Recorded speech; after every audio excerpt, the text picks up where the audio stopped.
Hello, je continue les audios. Je pense que je vais en faire assez régulièrement là maintenant avec le printemps qui est là et comme je me balade souvent, c'est plus pratique. Et puis toi, ça te permet, j'espère, d'entendre aussi l'environnement autour de moi, les oiseaux, les petits animaux, les craquements de branches, le bruitage des feuilles. Bon, j'espère, sinon faut que tu te l'imagines. Alors, aujourd'hui, je veux te parler d'une thématique que j'ai envie de déconstruire au sujet de la fin d'un parcours flamme jumelle, qu'est-ce que c'est, qui, quoi, où, quand, comment. Avant de commencer, comme l'univers m'apprend à plus parler des offres et des services que je propose, je te dis tout de suite en début de cet audio que sur ma plateforme Podia, il y a un programme en ligne qui s'appelle Ma relation alchimique et qui du coup t'apporte énormément de clés de compréhension, de conseils, de manières de percevoir aussi un parcours flamme jumelle différemment de tout le blabla que tu peux entendre habituellement, avec à la fois des vidéos, à la fois un guide PDF d'une 40aine de pages, où du coup, au-delà des explications, des informations, il y a aussi beaucoup de conseils qui peuvent t'apporter pas mal de prise de conscience en fait, et au final t'aider à rediriger, à canaliser ton énergie vers des choses beaucoup plus productives pour toi, pour évoluer à l'heure actuelle sur ton parcours, que peut-être sans doute tu fais actuellement si tu as cette sensation de tourner en rond quelque part. Voilà. Ouh, ça va, je m'en suis bien sortie, je trouve. Donc, pour rentrer dans le vif du sujet, la fin d'un parcours flamme jumelle. Sur mon compte Insta, un jour j'étais inspirée et puis j'avais mis comme quoi la fin d'un parcours flamme jumelle, ce n'est pas la réunion avec ton autre. La fin d'un parcours flamme jumelle, c'est quand tu n'es plus dépendant ou dépendante au terme flamme jumelle, runner, chaser, et que tu chemines librement sur ton parcours d'éveil en conscience. Et tu vois, pour moi, cette phrase, elle résume vraiment tout.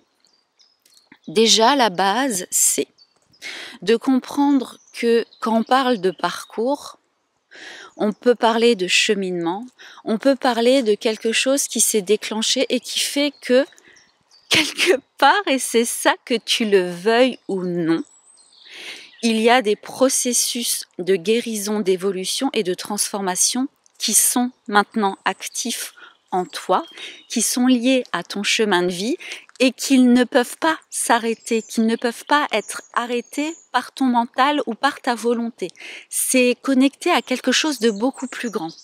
Tu es sur ton parcours, dans ton expérience en lien d'âme, tu es sur un chemin initiatique, sur une voie alchimique, d'avoir l'opportunité dans ta vie, dans ta présente incarnation, d'aller explorer qui tu es, d'aller comprendre profondément, d'aller connaître, d'aller vraiment en investigation de ton monde intérieur et d'avoir cette prise de hauteur sur le fait que la vie que tu as construite autour de toi, il y a beaucoup d'éléments dans ta vie actuelle qui ne sont pas alignés à qui tu es vraiment.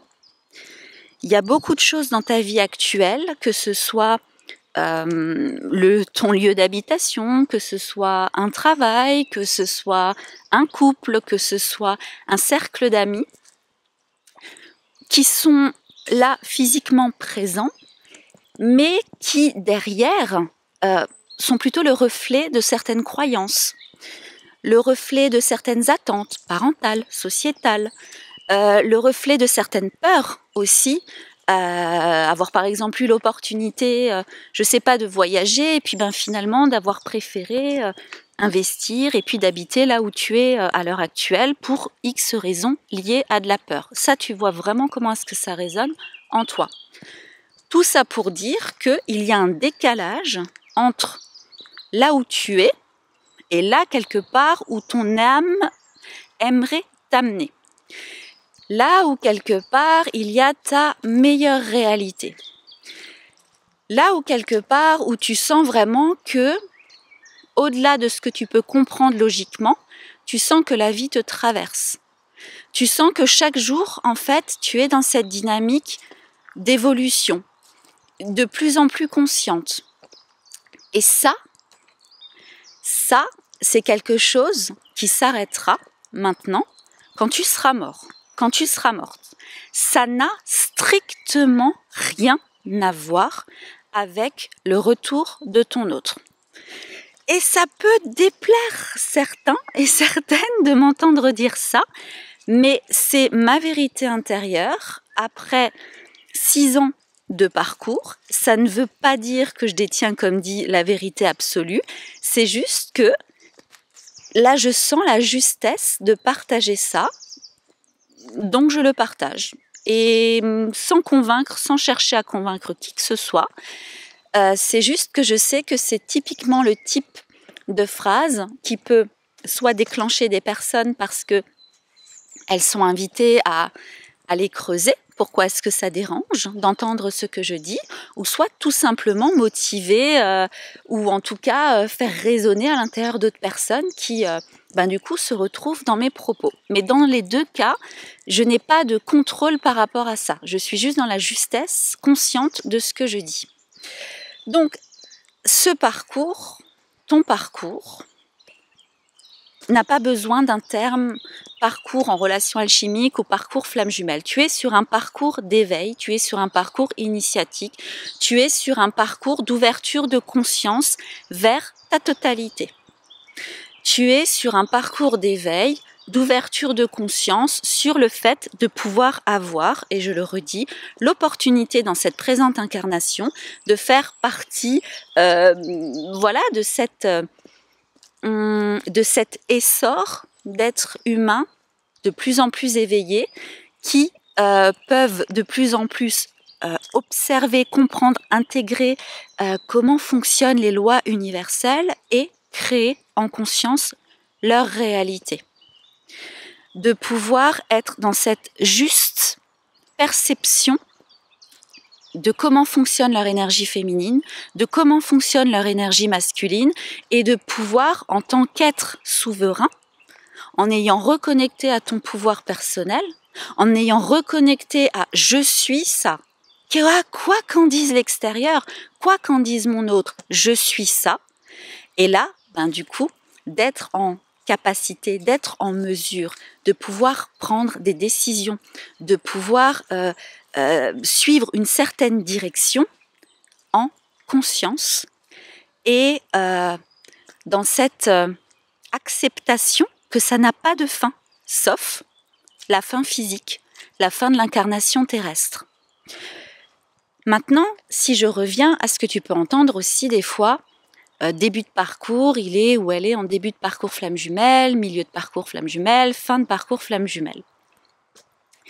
Si je cale ça par rapport à ma propre expérience, début de parcours, moi je dirais que, ok, effectivement, c'est quand je me suis éveillée, quand j'ai ressenti, quand j'ai perçu que mon autre, il y avait quelque chose comme une faille dans la matrice et que je comprenais pas, et que pourquoi cette attraction, et pourquoi cette évidence, et pourquoi c'était pas il y a 2 ans alors que je le connaissais déjà un petit peu, pourquoi est-ce que c'est maintenant comme ça que tout se déclenche, et puis d'essayer de contrôler les choses, d'essayer de briser le lien, d'essayer d'avoir des réponses, effectivement, on peut parler d'un début de parcours, mais pour moi, encore une fois, c'est plutôt le début de mon éveil de manière globale, pas juste par rapport à mon autre. L'autre est un catalyseur, mais après, ça t'éveille sur tous les domaines de ton existence. Et ça, on va dire que cette période, elle a pu durer, je dirais, on va dire bien 3-4 ans.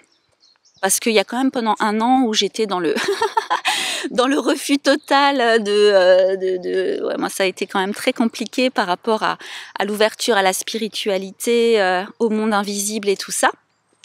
Si ça t'intéresse, d'ailleurs, j'ai écrit un livre par rapport à mon parcours, elle et lui, ou sur ma plateforme Podia, tu trouveras aussi un récit, témoignage, coaching, enfin voilà, une transmission en fait de 7 heures où je te raconte vraiment mon parcours en détail, ma transformation, ma guérison.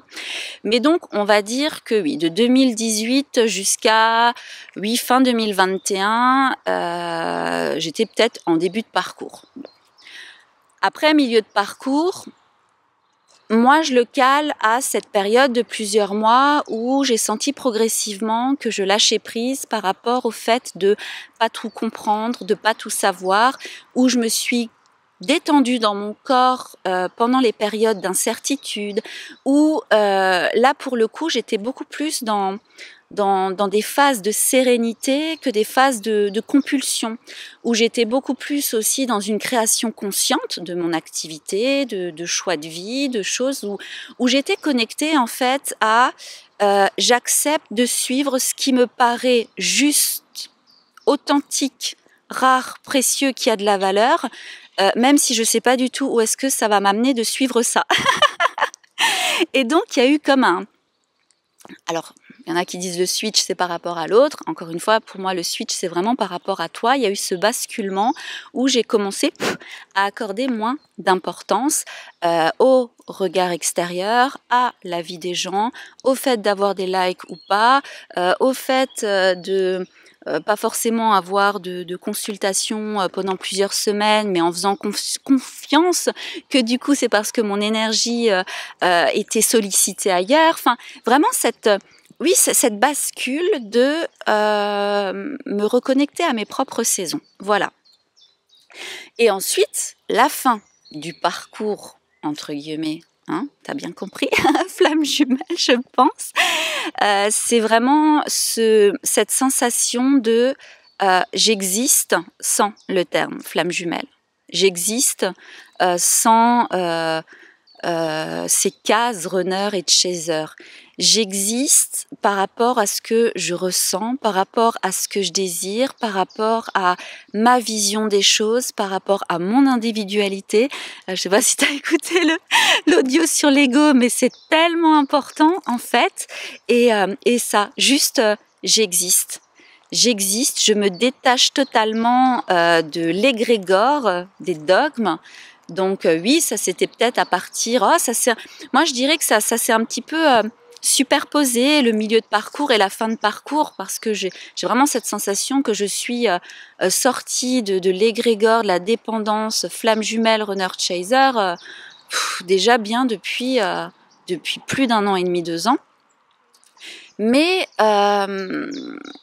finalement, là où je me sens vraiment sereine, où je sens qu'il y a cette fin de parcours, comme on pourrait dire, c'est que dans mon corps, maintenant, il y a... Attends, je vais juste mettre pause. Oui, excuse-moi.